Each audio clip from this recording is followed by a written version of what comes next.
Assalamualaikum warahmatullahi wabarakatuh. Selamat bertemu kembali anak-anakku sekalian. Semoga kalian dalam keadaan sehat walafiat. Masih tetap semangat untuk belajar, bukan? Alhamdulillah.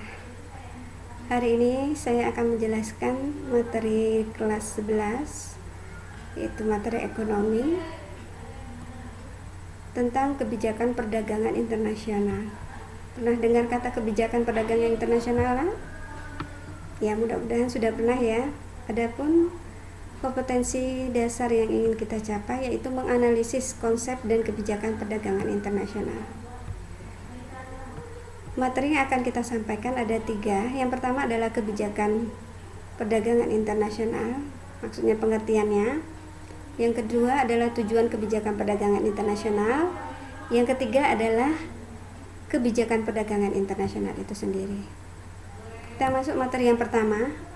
Apa sih sebenarnya kebijakan perdagangan internasional? Kalau dari kata bijak, artinya ya pengambilan keputusan.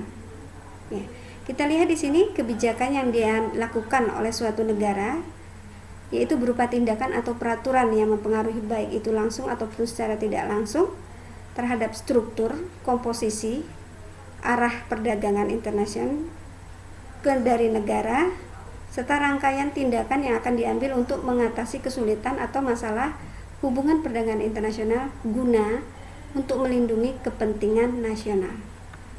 Apakah dalam suatu negara, misalnya Indonesia dengan negara yang lain sama kebijakannya? Ada yang tahu? Ya, betul. Berbeda jawabannya. Karena kebijakan dari perdagangan internasional ini berbeda antara negara satu dengan yang lain. Semua itu digunakan untuk perlindungan terhadap perekonomian suatu negara, di mana kebijakan ini diambil ya dalam keadaan yang situasi yang sulit atau ada terjadi perlindungan terhadap kepentingan nasional. Yang kedua, tujuan dari kebijakan perdagangan internasional. Nah, kita lihat di sini ada gambar. Gambar ini ada 2 kapal yang berlawanan arah, di mana dua-duanya membawa barang ya di dalam sebuah peti kemas ya. Karena ini adalah internasional ya, perdagangan internasional ya. Apakah perdagangan nasional juga hampir sama? Sama ya, hampir sama ya. Di sini kita lihat antar negara menggunakan peti kemas. Apa sih tujuannya diadakan kebijakan ini? Kita lihat ada 6. Yang pertama adalah melindungi kepentingan ekonomi nasional.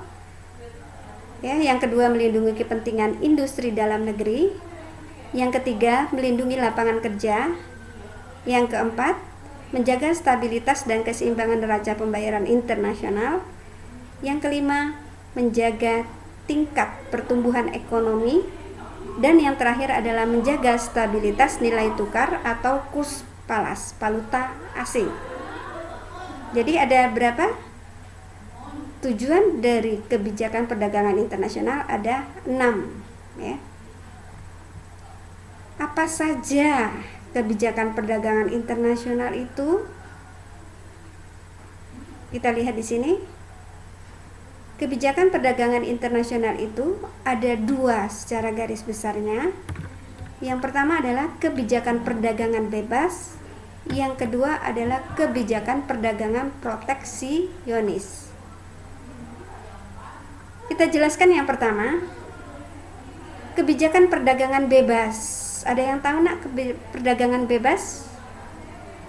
Ya, bebas artinya kebebasan ya. Betul. Di mana kebijakan perdagangan bebas ini diambil karena adanya era globalisasi ya, adanya kemajuan zaman. Jadi kita harus mengikuti yang disebut dengan kebijakan perdagangan bebas. Apa itu? Yaitu perdagangan bebas adalah kebijakan perdagangan yang mengadakan kebebasan dalam hal perdagangan dan menghilangkan seluruh rintangan yang bisa menghalangi jalannya produk dari dalam negeri maupun dari luar negeri.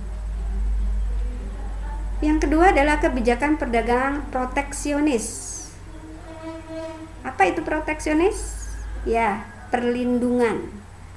Pengertian kebijakan proteksionis yaitu sebuah kebijakan perdagangan yang bertujuan untuk melindungi produk-produk dalam negeri sehingga mampu bersaing dengan produk-produk asing yang beredar di dalam negeri. Ada berapa kebijakan proteksionis? Kita lihat di sini. Yang pertama adalah kebijakan kuota. Apa sih kebijakan kuota? Batasan. Karena terjadinya kemajuan zaman, ada beberapa hal yang harus kita batasi.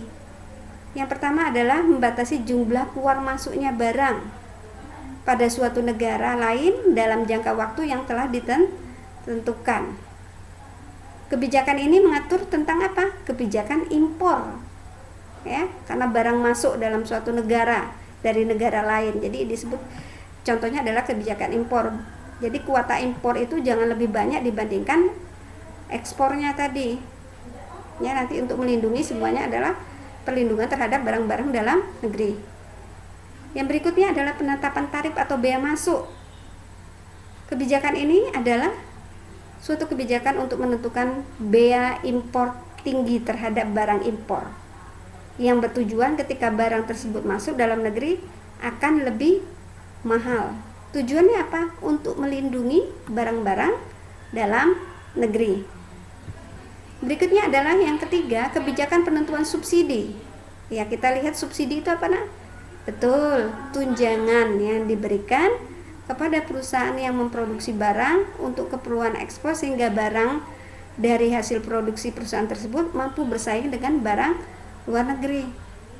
Nah, contoh dari kebijakan penentuan subsidi itu apa? Misalnya pemberian bantuan modal atau pengurangan pajaknya, atau mungkin dari tenaga ahli supaya apa? Barang yang kita jual ke luar negeri itu lebih murah. Ya, agar bisa bersaing ya, Nak ya. Yang berikutnya adalah yang keempat adalah premi yang bisa diartikan sebagai hadiah ya. Di sini kita lihat hadiah atau penambahan dana yang berupa uang yang diberikan kepada produsen yang sukses dalam mencapai target produksi. Berarti yang mencapai target produksi saja ya, Nak ya.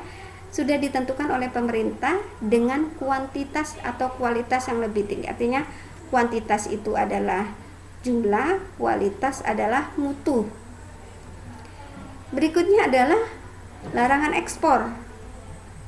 Pengertian dari larangan ekspor ini kebijakan proteksi, maksudnya kebijakan perlindungan terhadap apa?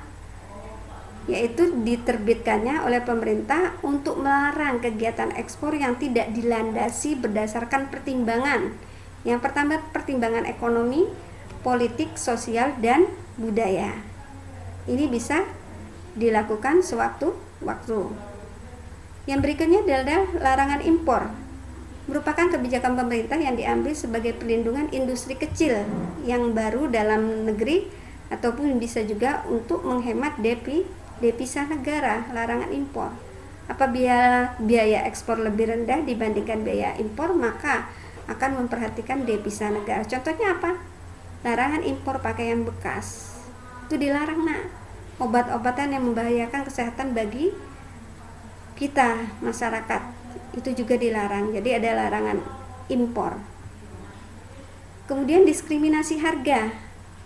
Ini penetapan kebijakan di mana harga yang berbeda antara negara atau dua pasar yang berbeda ataupun bisa sama.